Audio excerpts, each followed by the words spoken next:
It makes sense to do part two, right? Time to answer why Pittsburgh is called the Penguins, what exactly is a Bruin, and what it has to do with Boston, and the rest of the names from the Eastern Conference. This would have been done sooner if I wasn't fighting a sore throat, but it's here. Play the intro.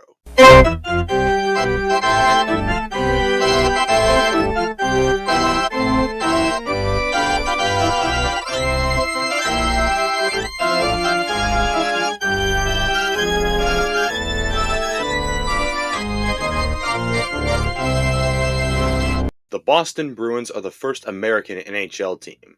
To understand the name, we need to go back a century. Original owner Charles Adams told general manager Art Ross to come up with a name. In the end, Ross chose Bruins as the English term for bear symbolized an untamed animal. When the Knox brothers were awarded an expansion team, they decided to ask the fans to submit options. In the end, Sabres was chosen. Sabres are a weapon carried by a leader. It's also a reference to sharp skate blades. Also, notice how it's spelled RE at the end instead of ER. The spelling is from the Old World, more commonly used in Canada. Now, I don't know if the Sabres being close to Canada has an influence, but consider it. Carolina Whalers won't work. Owner Peter Karmanos had limited time to come up with a name on short notice. As an homage to the storms that engulfed the Carolinas, Karmanos named his team the Hurricanes. The colors are from North Carolina State, which the Hurricanes shared an arena with. Ohio got another team after nearly 2 decades without an NHL team. A Name the Team contest was held. The name Blue Jackets was chosen as many Ohioans served in the Union in the Civil War, and Columbus was the manufacturer of uniforms. Would you believe me if I told you that Florida was almost called the Blockbusters? Well, team founder Wayne Huizenga wanted to name his team after his business, Blockbuster Video, but the NHL rejected it. So he decided to hold a Name the Team contest instead. Panthers were chosen after the species of big cats that live in South Florida. Don't ask about the rats, that's a video for another day.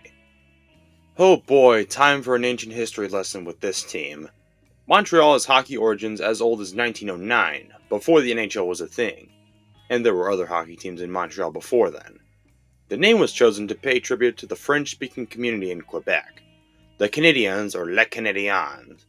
Notice how it is spelled with an E at the end instead of an A. That's because it's the French spelling of Canadian. They're also known as the Habs or Habitants.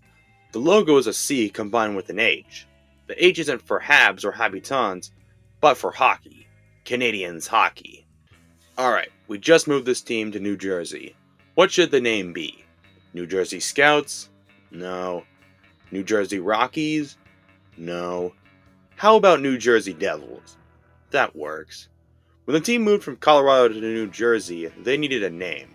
After over 10,000 submissions, Devils was chosen after allegations of a devil-like creature in New Jersey. New York is an island. The team plays on Long Island. Islanders work. I mean, there's not much to say about the Isles. I talked about their logo, which is the only logo they had. We're not talking about this. Moving on. Tex Rickard was president of Madison Square Garden in 1926. After seeing the success of the New York Americans, he decided to start his own team. Fans called the team Texas Rangers, which eventually became the name, the New York Rangers. The Rangers are also unique as their home and away jerseys have Rangers spelled diagonally on the front. The current Senators aren't the first team in Ottawa. The original Senators started in 1883. For those who don't know, Ottawa is the capital of Canada. Senators make sense as Canadian senators report to the capital. When the second version was founded in 1992, there was only one option: Senators.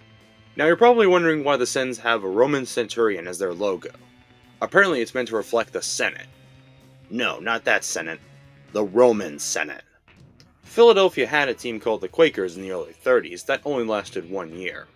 When Philadelphia was awarded another team in 1967, the name came down to 2 options: Quakers or Flyers. Founder Ed Snyder wasn't in favor of Quakers as he thought it reminded everyone of a losing team. The name Flyers alliterates with Philadelphia.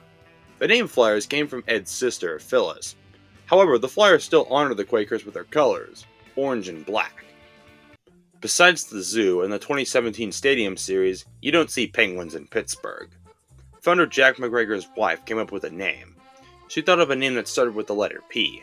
She asked Jack what civic arena the original arena was known as. He said the Igloo. That's when Penguins popped into her head. If you could have guessed, I love the name.